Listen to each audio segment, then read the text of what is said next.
बोल सियापति रामचंद्र की, पवन सुत हनुमान की, उमापति महादेव की, बोलो जी भाई सब संतन की, सनातन हिंदू धर्म की, गौ माता की, भारत माता की, छत्रपति शिवाजी महाराज की, धर्मवीर छत्रपति संभाजी महाराज की, बोल पार्वती पते हर हर।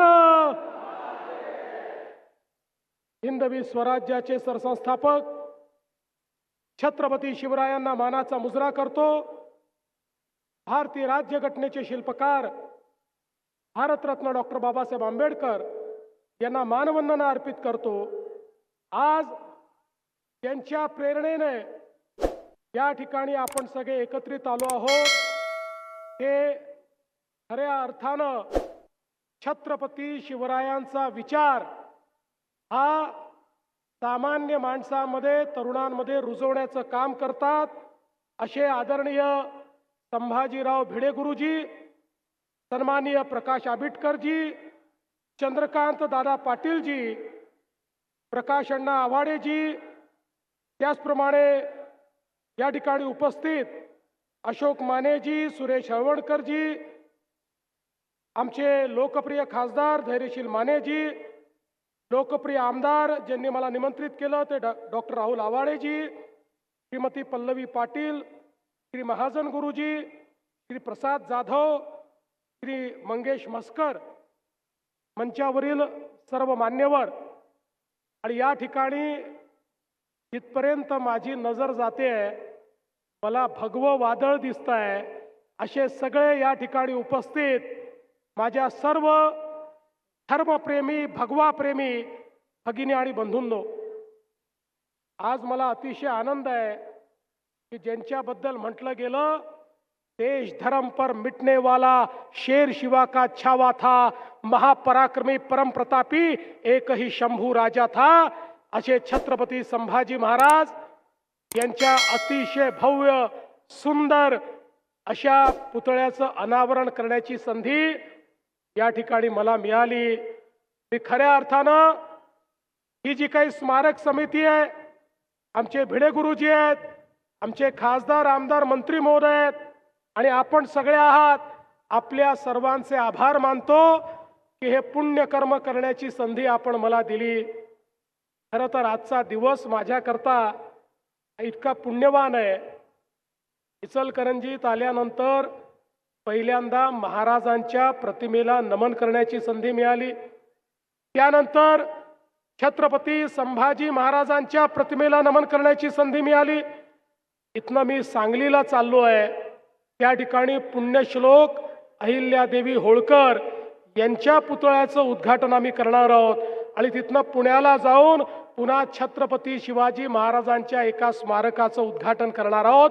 त्यामुळे आजचा खरा हा दिवस हिंदवी साम्राज्याला पूर्णपणे समर्पित अशा प्रकारचा दिवस आज मला व्यतीत करण्याची संधी मिळाली आहे, याचा मला अतिशय आनंद आहे। मी पहिल्यांदा तर अभिनंदन करेन इथल्या समितीचं की ज्यांनी अतिशय पुढाकार घेऊन मोठ्या प्रमाणात लोकसहभागातून हा पुतळा या ठिकाणी उभारला। याचा खालचा भाग जरी शासनाच्या माध्यमातून आपले खासदार साहेब, आमदार साहेब यांनी तयार केला, तथापि मला ही गोष्ट अतिशय मनापासून आवडली की आपल्या छत्रपतींचा पुतळा, आपल्या युवराजांचा पुतळा हा जनसहभाग त्याच्यामध्ये असणं हे अत्यंत महत्त्वाचं आहे। कारण हा शासनाचा पुतळा असू शकत नाही, हा जनतेचाच पुतळा आहे, हे जनतेचंच स्मारक आहे आणि म्हणून मी आपल्या इचलकरंजीकरांचं अतिशय मनापासून अभिनंदन करतो। आणि जसं खासदार साहेब बोलले, हे शहर भगवं शहर आहे। या शहरामध्ये छत्रपती शिवाजी महाराजांच्या प्रेरणेनं या ठिकाणी एक जे तेज आम्हाला पाहायला मिळतं ते खरोखर अत्यंत महत्त्वाचं आहे। आणि ही देखील मला असं वाटतं उत्तम योगायोग आहे की एकीकडे महाराज आणि दुसरीकडे छत्रपती संभाजी राजे यांचे दोन्ही पुतळे आपल्या सगळ्यांना या गोष्टीचं स्मरण देत राहतील की आज आपण भगव्या टोप्या, भगवे फेटे आणि भगवा झेंडा घालून, झेंडा हाती घेऊन या ठिकाणी राहू शकतो. कारण छत्रपती शिवाजी महाराज होते. महाराज नसते तर कदाचित हा भगवा रंग कुठेही दिसला नसता. आणि म्हणून हे जे महाराजांचे उपकार आपल्यावर आहेत ते आपण कधी फेडू शकत नाही. खऱ्या अर्थानं छत्रपती संभाजी महाराजांचा इतिहास हा या देशातला असा दैदिप्यमान इतिहास आहे की जो प्रत्येकापर्यंत पोचलाच पाहिजे. दुर्दैवाने आमच्या देशामध्ये छत्रपती शिवरायांचा आणि छत्रपती संभाजी महाराजांचा इतिहास हा स्वातंत्र्यानंतर देखील दाबण्याचा प्रयत्न झाला. अगदी काल परवापर्यंत CBSE मध्ये जे इतिहास शिकवला जायचा त्या इतिहासामध्ये मुघलांच्या इतिहासाला 17 पानं होते आणि माझ्या राजाला केवळ एक पॅरेग्राफ दिला होता. एका पॅरेग्राफ मध्ये अशा प्रकारचे छत्रपती झाले एवढं सांगितलं जायचं आणि 17 पानं आम्ही बाबर, अकबर, औरंगजेब हे सगळं शिकायचो. पण मी धन्यवाद देईन मोदी साहेबांना, त्यांनी निर्णय बदलला आणि आता एका पॅरेग्राफ मध्ये मुघली साम्राज्य आलं आणि छत्रपती शिवाजी महाराजांच्या इतिहासाला 21 पानं हे या ठिकाणी इतिहासामध्ये स्थान मिळालं. आणि संपूर्ण मराठी आणि हिंदवी स्वराज्य जे आहे या स्वराज्याचा इतिहास आता आपल्या मुलांना शिकायला मिळतो.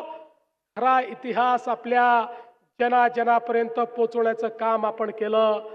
अरे छत्रपती संभाजी महाराज एक अशी तळपती तलवार होती. 9 वर्ष त्या ठिकाणी औरंग्याला त्यांनी झुंजवत ठेवलं. त्या औरंगजेबाला वाटलं आता छत्रपती शिवाजी महाराज नाही, या महाराष्ट्रामध्ये जाऊन मी त्या ठिकाणी संपूर्ण महाराष्ट्र कब्जात घेईल आणि महाराष्ट्र कब्जात आला तर हिंदवी स्वराज्य संपून जाईल. त्याला काय माहिती होतं की एक छावा त्या ठिकाणी होता जो रक्षणाकरता तयार होता. औरंगजेब या ठिकाणी आला पण मराठ्यांनी त्याची कबरच या ठिकाणी खोदली. औरंगजेबाला कधी हा मराठी मुलूक जिंकू दिला नाही. 9 वर्षामध्ये 120 लढाया छत्रपती संभाजी महाराज लढले. एकही लढाई कधी हारले नाही. अरे या ठिकाणी दगा झाला नसता तर या छाव्याला पराजित करण्याची ताकद कुठल्या औरंग्यामध्ये नव्हती, कुठल्या मुघलामध्ये नव्हती. अशा प्रकारचा लढवय्या होता. रणनीती असेल, युद्धनीती असेल, या सगळ्या गोष्टी तर त्यांना माहितीच होत्या. पण वयाच्या 14व्या वर्षी संस्कृतचा ग्रंथ लिहिणारे, संस्कृतचे पांडित्य देखील याच आमच्या छत्रपती संभाजी महाराजांच्या ठाई होते. 11 भाषा ठाऊक असलेला आमचा राजा, ज्यांना त्या ठिकाणी इतक्या मोठ्या प्रमाणात साहित्याची निर्मिती केली, नाट्याची निर्मिती केली, शौर्य काय असतं ते आपल्याला सांगितलं. खऱ्या अर्थानं सूर्यासारखी प्रतिभा असलेले आमचे संभाजी महाराज होते. आणि म्हणूनच दुर्दैवाने छत्रपती संभाजी महाराज हे जर त्यावेळी दग्या फटक्यामध्ये शहीद झाले नसते तर या देशाचा इतिहास वेगळा राहिला असता. अर्थातच छत्रपती शिवाजी महाराज आणि छत्रपती संभाजी महाराजांनी क्रांतीची जी ज्योत पेटवली होती त्यामुळे त्यानंतरही मराठे थांबले नाही.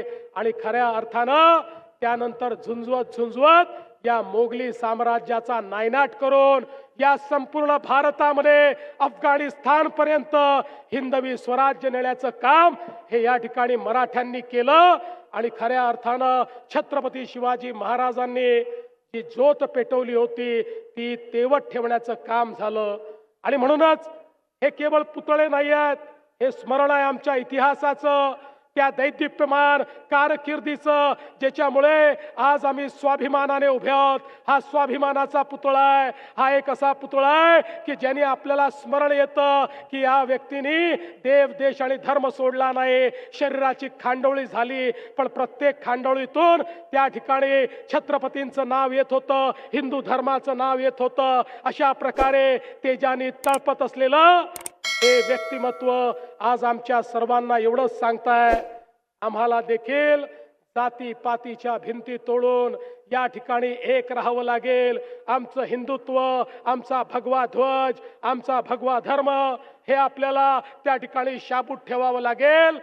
हा हिंदुस्तान जर हिंदुस्तान ठेवायचा असेल तर प्रत्येक हिंदुस्थानी नागरिकाला त्या ठिकाणी त्याच्यातलं हिंदुत्व हे जागृत ठेवावं लागेल. आणि म्हणूनच आज या ठिकाणी भिडे गुरुजींसारखे आमचे जे गुरुजी आहेत हे ज्या प्रकारे छत्रपतींचा इतिहास हा प्रत्येक युवामध्ये रोपित करण्याचा प्रयत्न करतात, त्यातनं एक अशी पिढी तयार होते जी स्वाभिमानी आहे, ज्याला आपला इतिहास माहिती आहे. आणि आज त्याचंच एक प्रतीक या ठिकाणी या पुतळ्याच्या माध्यमातून आपल्याला पाहायला मिळत आहे. म्हणून मी आपल्या सगळ्यांचं, इचलकरंजीकर आपल्या सर्वांचं अतिशय मनापासून मी अभिनंदन करतो.